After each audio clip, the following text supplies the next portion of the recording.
প্রথমে আলহামদুলিল্লাহ যে এনওসি পাচ্ছি এবং যাচ্ছি পাকিস্তানে। তো এর চেয়ে বড় মানে আমার কাছে মনে হয় না যে আমি এর থেকে বড় খুশি আর কি, যে যাচ্ছি ইনশাল্লাহ। তো ভালো করার চেষ্টা করব, টুর্নামেন্টটা চ্যাম্পিয়নে আসার চেষ্টা করব ইনশাল্লাহ। ব্যক্তিগতভাবে মানে থাকে না যে পিএসএল এ পাকিস্তানে একটু ফ্ল্যাট উইকেট থাকে, চ্যাম্পিয়ন্স ট্রফিতে দেখে এসেছেন, সেই জায়গার জন্য আসলে আলাদা কোনো প্ল্যান করেছেন যেখানে কীরকম ইকোনমি রাখা যায়, কোন বলগুলো আসলে করলে উইকেট টেকিং ডেলিভারি হতে পারে? আসলে কন্ডিশন নিয়ে তো এত কিছু ভাবার কিছু নাই, জাস্ট ম্যাচ বাই ম্যাচ চিন্তা করব এবং দলের যেটা প্রয়োজন ওটা দেওয়ার চেষ্টা করবো, এই এতটুকুই। দল থেকে কোনো মেসেজ পেয়েছেন কি আপনার দল থেকে, বা আপনাকে কি বলা হচ্ছে বা আপাতত কোনো মেসেজ নাই, জাস্ট হাই হ্যালো হচ্ছে সবার সাথে, কমিউনিকেশন ভালো হচ্ছে সবার সাথে, এতটুকু হচ্ছে। এমনি কোনো প্ল্যানিং বা কোনো কিছু নিয়ে কথা হয়নি।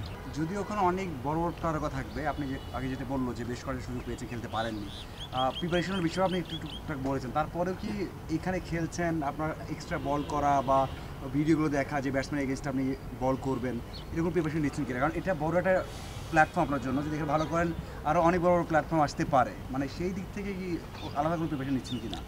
না, অবশ্যই আমার মনে হয় পাকিস্তানের উইকেট হিসাবে যতগুলো ব্যাটসম্যানদের সাথে খেলছি এবং পাকিস্তানের ম্যাক্সিমাম ব্যাটসম্যানের সম্বন্ধে ধারণা আছে, তো অতটুকু নিয়ে কাজ করতেছি যে কে কোন জায়গায় ভালো খেলে না খেলে এইসবই আর কি। আর আপনার লাইন লেন্থ যদি বলা হয়, মানে দেখা গেছে দু একটা টুর্নামেন্ট মানে ইন্ডিয়ার এগেনস্টে খুব একটা ভালো যায়নি, মানে ওই সময়টা টি-20-তে, মানে ওই বিষয়গুলো কাজ করছেন কিনা, যে একটু লাইন লেন্থ অথবা আপনার ভেরিয়েশনটা নিয়ে, বা কারোর সাথে কাজ করছেন কিনা, একা অথবা কোনো কোচের সাথে? আসলে আমি বর্তমান নিয়ে চিন্তা করছি ভাইয়া, পিছনে কী হয়েছে আমি চিন্তা করতেছি, জাস্ট আমি পিএসএলে কীভাবে ভালো করবো এটা নিয়ে চিন্তা করতেছি। ভালো হয়নি, স্বাভাবিক হইতেই না পারে, তো আমি চেষ্টা করবো যে ভালো কিছু যেন হয়, এটা চেষ্টা করতেছি। রিশাদ, মানে পিএসএল এর পরপরই হচ্ছে বাংলাদেশ আবার পাকিস্তানে যাবে একটা টি-20 সিরিজ খেলতে, সেখানে 5টা ম্যাচও আছে। মানে এই যে আপনি পিএসএল এ খেলছেন, সেখানকার উইকেট কন্ডিশন, সেখানকার ক্রিকেটার সবার সাথে মোটামুটি আপনার প্রিপারেশনটা হয়তো সবচেয়ে ভালো হবে সবার চাইতে। এটা আসলে আপনি ন্যাশনাল টিমে কীভাবে আপনি ইউটিলাইজ করতে চান? না, আসলে আমি পিএসএলে যাচ্ছি, এটা আমার জন্য অনেক অপরচুনিটি এবং আমার ফিউচারের জন্য ভালো এবং বাংলাদেশ ক্রিকেটের জন্য ভালো। তো আমি চেষ্টা করব যে এখান থেকে যতটুকু নেওয়া যায় এবং বাংলাদেশকে যতটুকু যাওয়া যায়।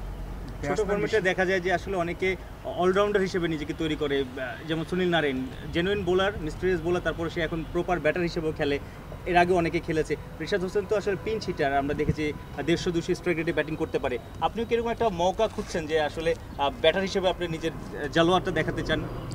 আসলে ভাই আমি কখনো অনেক সবসময় বলে আসি যে আমি টিমের যেটা প্রয়োজন অতটুকু দেওয়ার চেষ্টা করব। টিমের প্রয়োজনে যদি একটা ছক্কা লাগে আমি 6 মারার চেষ্টা করব এবং টিমের প্রয়োজনে যদি 10 বলে 30 করার লাগে আমি এরকম করার চেষ্টা করি সবসময়। তো আমি চেষ্টা করব যে টিম যেন জিতে, এরকম কিছু করার ইনশাল্লাহ।